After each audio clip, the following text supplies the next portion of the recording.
कर्म फल भोगते हुए भी दुखी नहीं हो।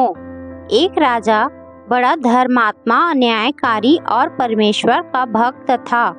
उसने ठाकुर जी का मंदिर बनवाया और एक ब्राह्मण को उसका पुजारी नियुक्त किया।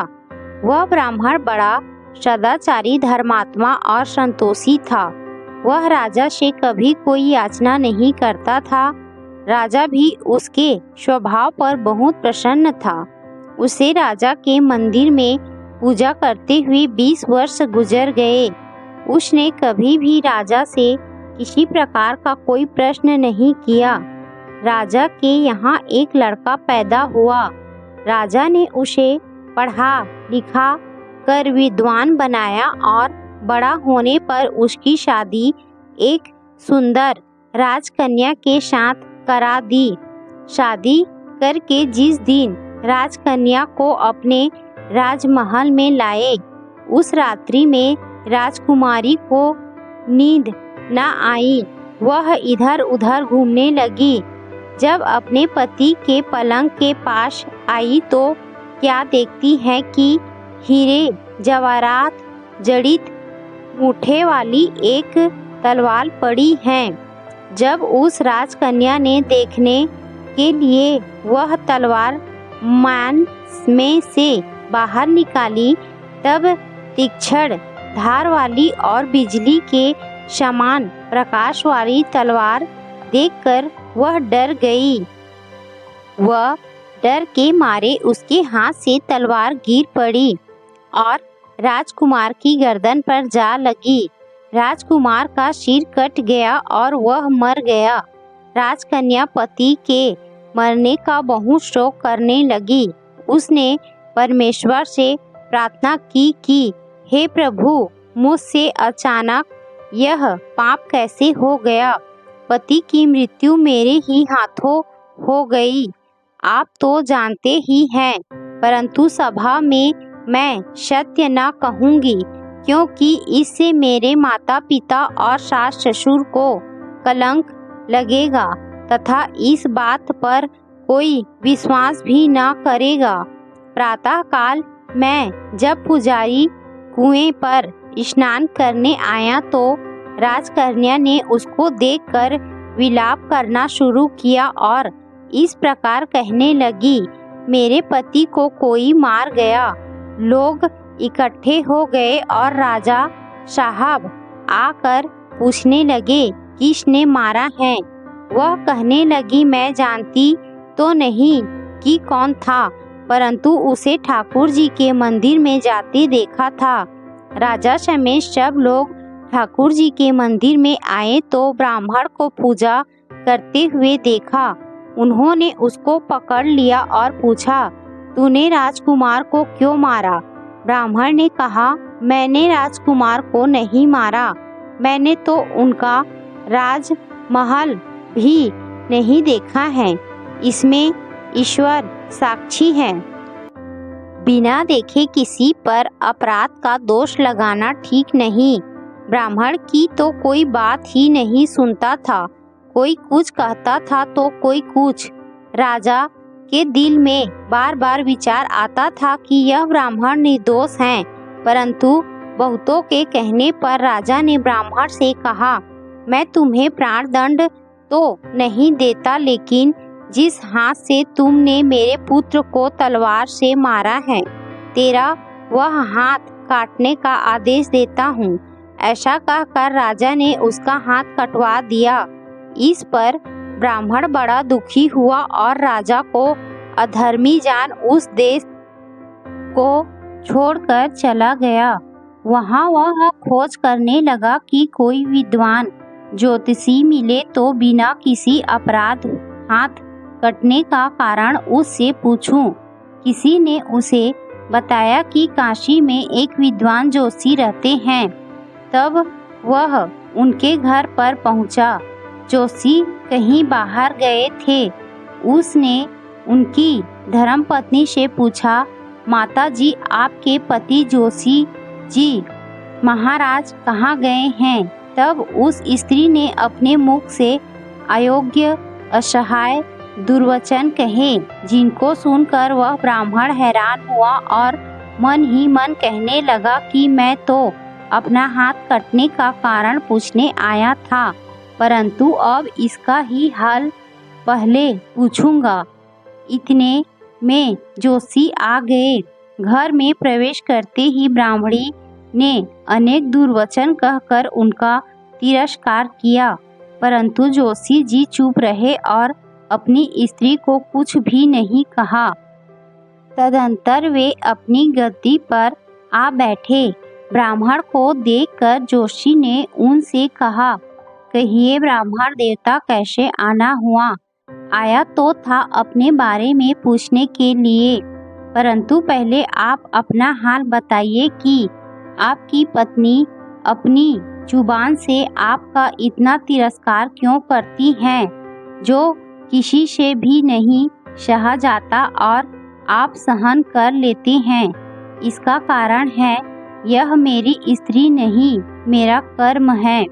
दुनिया में जिसको भी देखते हो, अर्थात भाई, पुत्र, शिष्य, पिता, गुरु, संबंधी, जो कुछ भी है सब अपना कर्म ही है। यह स्त्री नहीं, मेरा किया हुआ कर्म ही है और यह भोगे बिना कटेगा नहीं। अपना किया हुआ जो भी कुछ शुभ अशुभ कर्म है वह अवश्य ही भोगना पड़ता है। बिना भोगे तो सैकड़ों करोड़ों कल्पों के गुजरने पर भी कर्म नहीं टल सकता। इसीलिए मैं अपने कर्म खुशी से भोग रहा हूँ और अपनी स्त्री की ताड़ना भी नहीं करता, ताकि आगे इस कर्म का फल न भोगना पड़े। महाराज, आपने क्या कर्म किया था? सुनिए, पुनर्जन्म में मैं कौवा था और मेरी स्त्री गधी थी। इसकी पीठ पर फोड़ा था। फोड़े की पीड़ा से यह बड़ी दुखी थी और कमजोर भी हो गई थी। मेरा स्वभाव बड़ा दुष्ट था, इसीलिए मैं इसके फोड़े में चोंच मारकर इसे ज्यादा दुखी करता था। जब दर्द के कारण यह कूदती थी तो इसकी फजीहत देखकर मैं खुश होता था। मेरे डर के कारण यह सहसा बाहर नहीं निकलती थी, किंतु मैं इसको ढूंढता फिरता था। यह जहाँ मिले वहीं इसे दुखी करता था। आखिर मेरे द्वारा बहुत सताए जाने पर त्रस्त होकर यह गांव से 10-12 मील दूर जंगल में चली गई। वहां गंगा जी के किनारे सघन वन में हरा हरा घास खाकर और मेरी चोटों से बचकर सुखपूर्वक रहने लगी। लेकिन मैं इसके बिना नहीं रह सकता था। इसको ढूंढते ढूंढते मैं उसी वन में जा पहुंचा और वहां इसे देखते ही मैं इसकी पीठ पर जोर से चोंच मारी तो मेरी चोंच इसकी हड्डी में चुभ गई। इस पर इसने अनेक प्रयास किए, फिर भी चोंच न छूटी।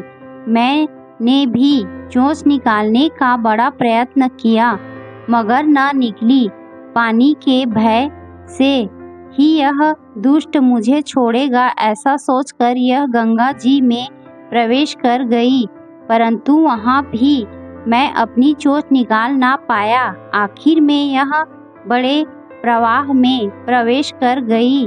गंगा का प्रवाह तेज होने के कारण हम दोनों बह गए और बीच में ही मर गए।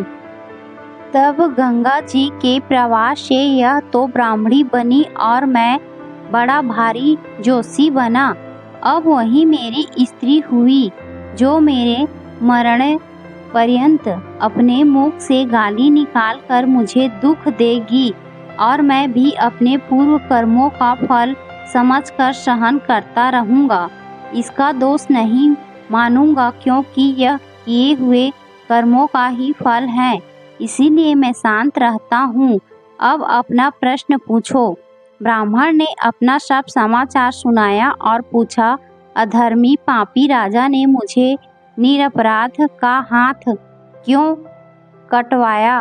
जोशी राजा ने आपका हाथ नहीं कटवाया, आपके कर्म ने ही आपका हाथ कटवाया है।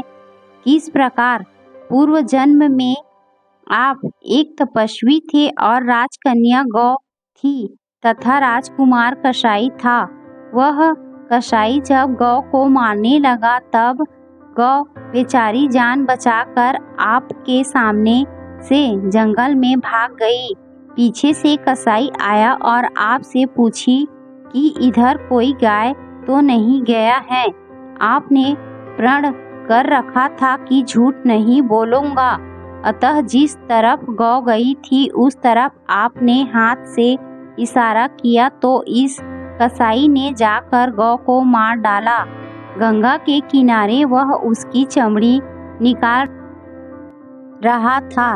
इतने में ही उस जंगल से शेर आया और गौ एवं कसाई दोनों को खाकर गंगा जी के किनारे ही उनकी हड्डियां उसमें बह गई।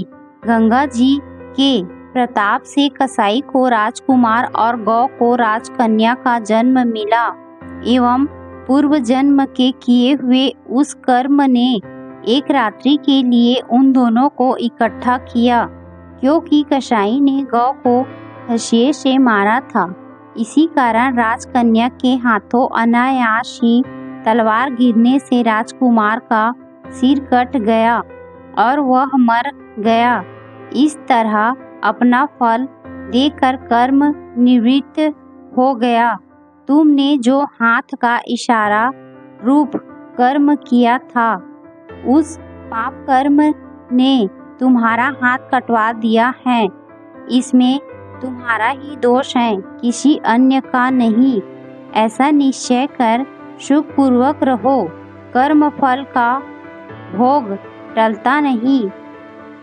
कितना सहज है ज्ञान संयुक्त जीवन। यदि हम इस कर्म सिद्धांत को मान ले और जान ले तो पूर्वकृत घोर से घोर कर्म का फल भोगते हुए भी हम दुखी नहीं होंगे, बल्कि अपने चित्त की शांति बनाए रखने में सफल होंगे। भगवान श्री कृष्ण इस समत्व के अभ्यास को ही समत्व योग संबोधित करते हैं, जिसमें दृढ़ स्थिति प्राप्त होने पर मनुष्य कर्म बंधन से मुक्त हो जाता है।